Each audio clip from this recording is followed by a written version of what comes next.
Hello, welcome back to GLBC Connections. I'm glad that we can connect with the Gospel of Mark chapter 13.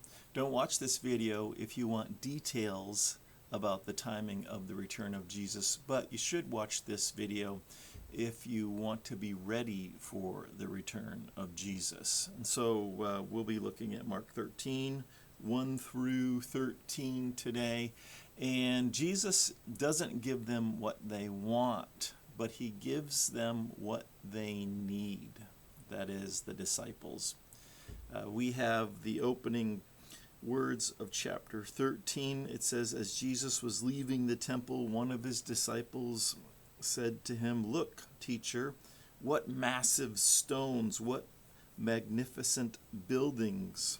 And so Herod's temple was amazing. Josephus talks about it in very beautiful terms, that when you approach Jerusalem and the sun would shine on the temple, it would be like the sun. You couldn't even look at it very long, and it shimmered and was bright and beautiful, and the stones were huge, big as a house. And so we come to this moment where Jesus says in verse 2, "Do you see all these great buildings?" replied Jesus. "Not one stone here will be left on another. Everyone will be thrown down." And so I believe, and many theologians believe, that Jesus is talking about the siege of Jerusalem in this passage. So as he talks about future things, he's not talking just about the siege of Jerusalem, but as we read in the rest of the chapter with Pastor Brian and Pastor John later this week, that he's talking about that immediate context that's very close, but then he's talking about grander, larger things that are yet to come. And so it's important for us to see that this Gospel of Mark was written in the midst of chaos, and not just in Jerusalem but around the world, and specifically in Jerusalem in AD 66. There were some riots in Jerusalem, and they took over against the Romans, and they took over and tried to establish their own government. For 4 years they kind of held firm, and then in 70 AD Titus took siege of Jerusalem. It started on April 14th and ended later on in August, and it was a massacre. The whole city was wrecked, and many people died. And so that's important to see, as this was written around 70 AD, as all of this unfolds. I think it was fresh in the minds of Christians about what was next and where are they at, and these words from Jesus. And so as Mark writes, and as the disciples want to know, they want details.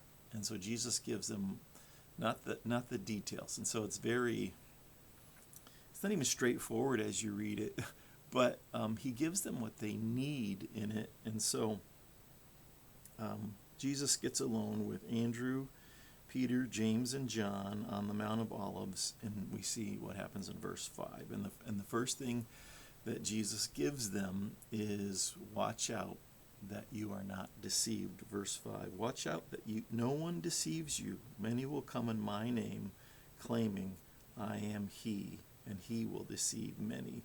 And so they need to be on their guard in the immediate context of that moment, that there would be many false prophets.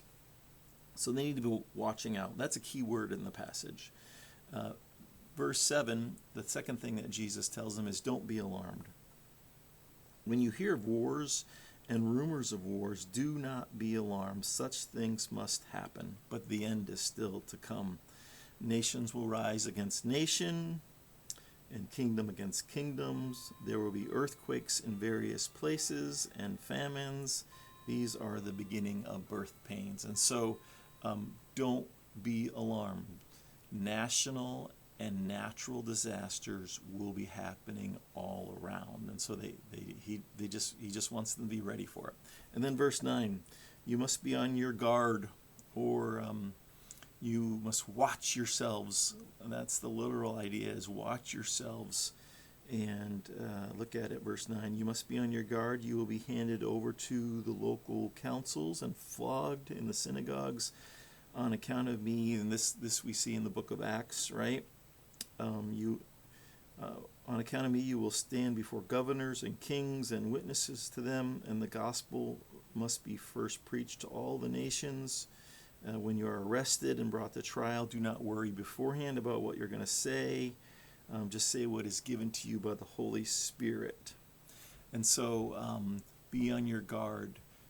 Jesus is saying, because you follow me, because you're a Christian, you will be persecuted.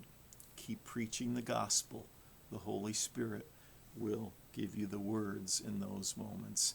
A lot of people think that when we read those passages that the gospel must be preached, and it's somehow our power, maybe, to say, to hurry the return of God and to return of Christ. I don't think that's true, because God's in charge, he's in control.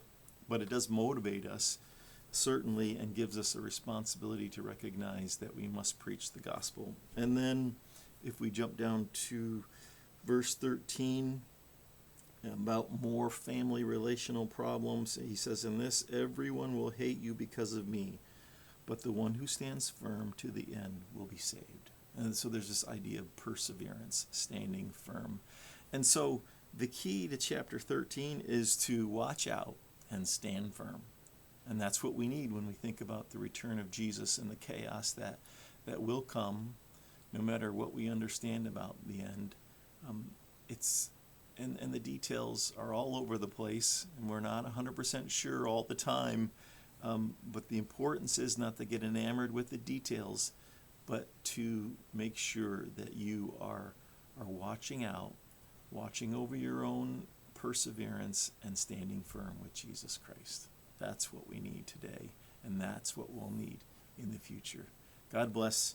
I'm looking forward to seeing how Pastors John and Brian will unpack the rest of this chapter. Thanks a lot. Take care.